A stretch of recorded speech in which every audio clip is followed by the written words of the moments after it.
Welcome to the company's training on customer service. Customer service is a key to our company's current and future success. Therefore, it is important that we do it well. This video is designed to ensure that all employees understand the company's approach and expectations in providing excellent customer service. One note, there will be a brief test at the end of this presentation. The first thing that I want to bring to your attention is the importance of awareness. Our level of awareness is crucial when it comes to customer service. Being aware allows us to be present to the moment and more attentive to our patients. And understanding our patients, including attitude, level of intelligence, and satisfaction, can have a big impact on the quality of care we provide. So let's do a quick little drill. Pay close attention to this picture and see what all you're aware of. You probably noticed that Texas just scored a touchdown, but did you also notice that the USC cheerleader is celebrating? And did you notice her teammates' reaction? Increasing our awareness changes how we see our surroundings, including the reactions of our patients. And this can greatly enhance our ability to engage our patients and fellow employees in the services we provide. So over the next week or so, work on your level of awareness and see how much of an impact it has. Okay, let's move on. If we're going to provide customer service, we need to know who we're providing it to. So, what is and who are our customers? Well, first of all, a customer is the most important person in our business because they're the reason we're here. And we all know that patients are our customers. They're the people we treat every day. But we have more customers than just our patients. We need to be mindful of the fact that the doctors and nurses that refer patients to us are our customer. In fact, most of our patients come from doctors and nurses. But also, any visitor, family member, vendor, or coworker, those are also our customers. Basically, our customers are anyone who come in to see us for treatment or who might recommend us to someone else. When it comes to our customers, there's a few things we need to be mindful of. First of all, customers are not an interruption of our work. It can be easy to feel that way, especially when we're busy or preoccupied. It may seem that our patients are dependent upon us, but in reality, we need to remember that we're dependent upon them. Our customers are also not more work. This can be easy to feel as well, but remember, they are the reason that we have work, so we cannot perceive them to be, quote, more work or let them feel like to us they are more work. Okay? Customers are people who are looking for help, and they're searching for the best provider to provide that help. So we need to be sure to approach our patients in that way. And be mindful of the fact that our patients are the source of our income, and they're the source, therefore, of your income, so they're the lifeblood of our company. So now that we know about our customers, what is customer service? Well, simply put, it's treating our customers as a priority, responding to their needs. It's making them feel like a person and not a number or a statistic. It's treating the customer with respect, courtesy, and professionalism.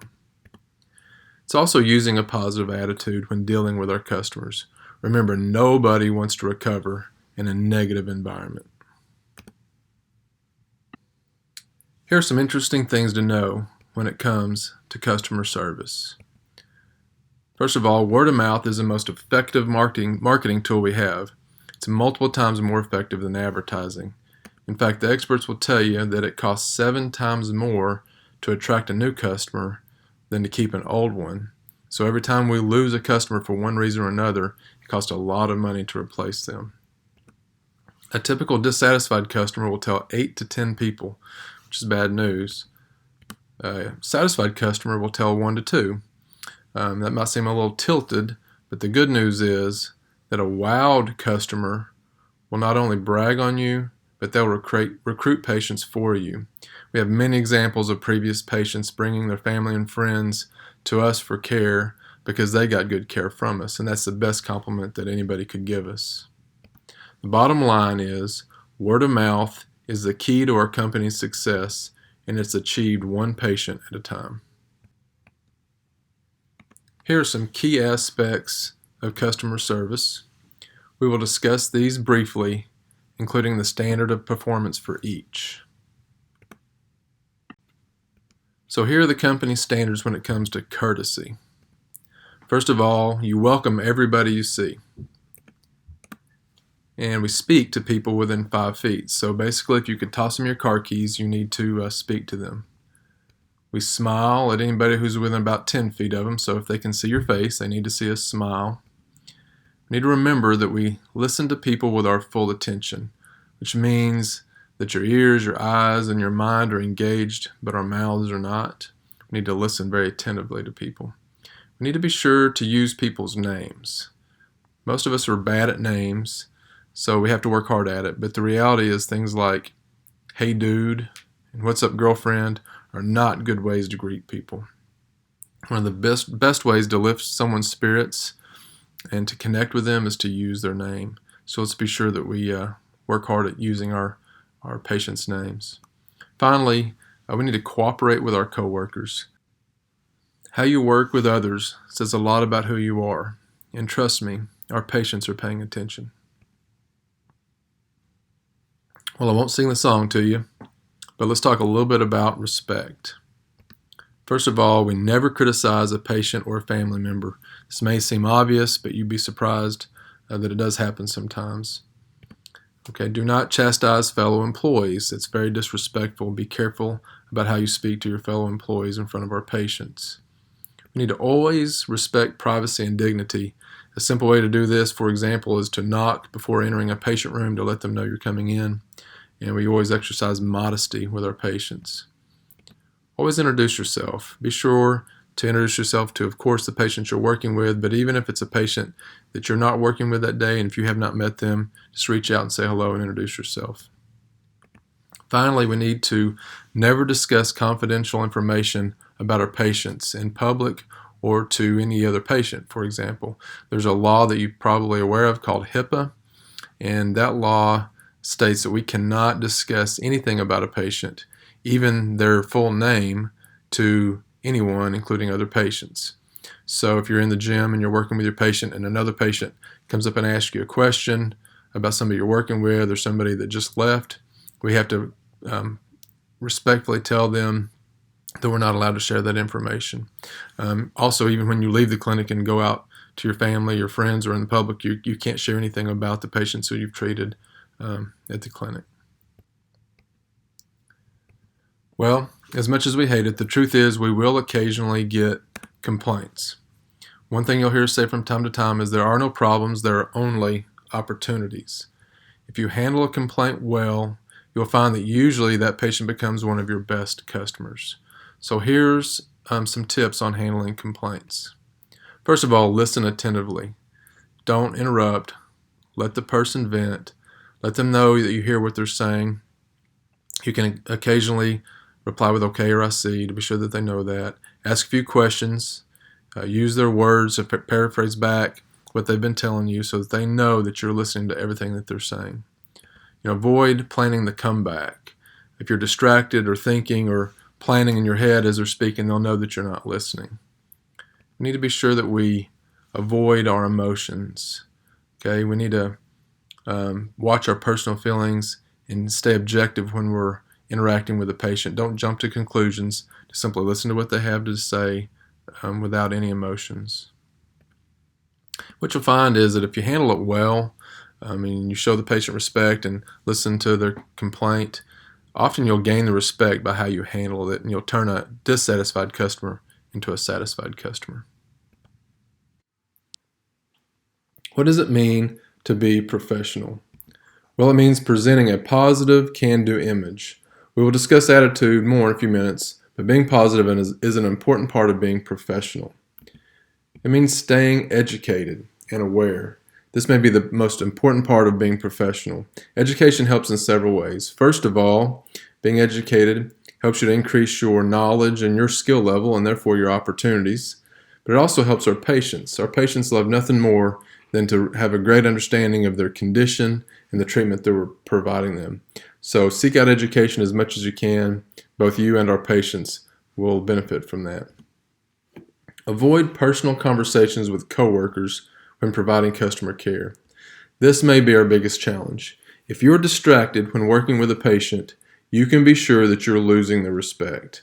Our patients want our full attention, and if we don't give it to them, we're going to lose them in one way or another. So please always stay focused on any patient that you're working with. It may seem like a silly example, but it's a lot like distracted driving. If you are distracted when providing patient care, we're going to crash our company. So please don't do that and don't let that happen. Okay, create solutions and not problems.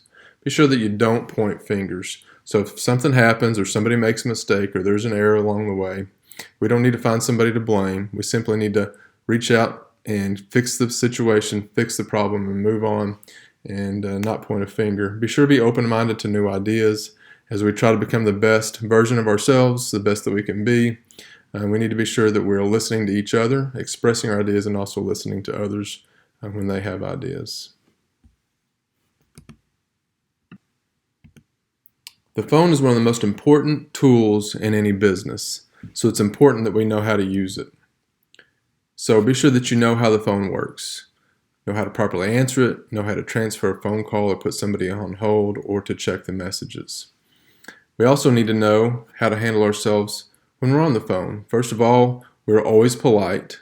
No matter what's going on or what mood you're in, be sure that you're always in a good mood when you answer the phone. And be sure that we pay close attention to the conversations with the patient. Show them interest. Demonstrate interest in them and what they're calling for. The last thing we need to do is to multitask when we're talking with someone on the phone. Give the person your full and undivided attention. This is how we answer the phone. We always identify our location and who we are. So I would say, Benton Physical Therapy, this is Rick, or Malvern Physical Therapy, this is Rick. I would like for everyone to be consistent in how we answer the phone. Finally, never leave the phone unattended. An unattended phone is not good for a company. So be sure if the person that's supposed to answer the phone is not available or on the other line, reach out and get that phone for them and leave them a message. And we also need to remember that if we do check our messages or have a message, that we return those phone calls and follow up on that as quickly as we can and show a lot of respect to our patients by taking care of those phone calls and those messages.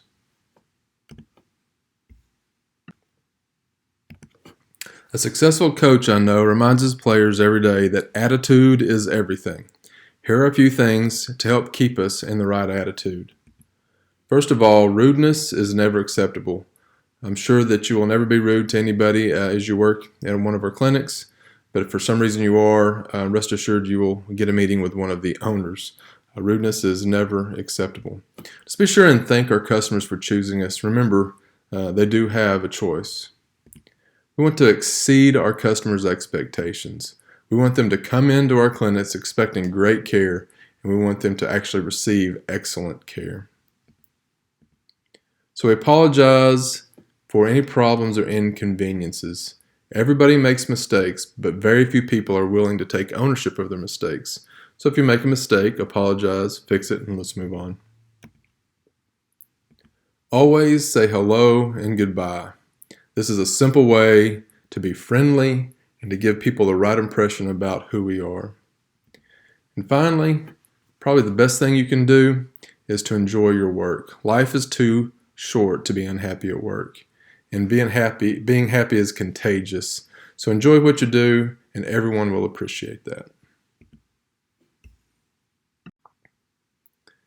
We can't provide good customer service without good communication skills. So I'm going to spend a few minutes discussing a key aspect to communication. If you've ever been in a relationship, you know that body language and tone speak louder than words. You can often tell what someone's thinking from way across the room. And experts will tell us that when we communicate, most of that is body language and tone, and very little of that are the actual words that we use. So whether it's body language or facial expressions or the tone that we're using, let's be very careful to communicate with our patients well and to listen how they're communicating with us. One last thing to consider is that we know this to be true. Most arguments are due to wrong tone of voice, and very few are due to an actual difference of opinion. So be careful and mindful of how you communicate with each other and with the patients. So what does a healthy workplace look like?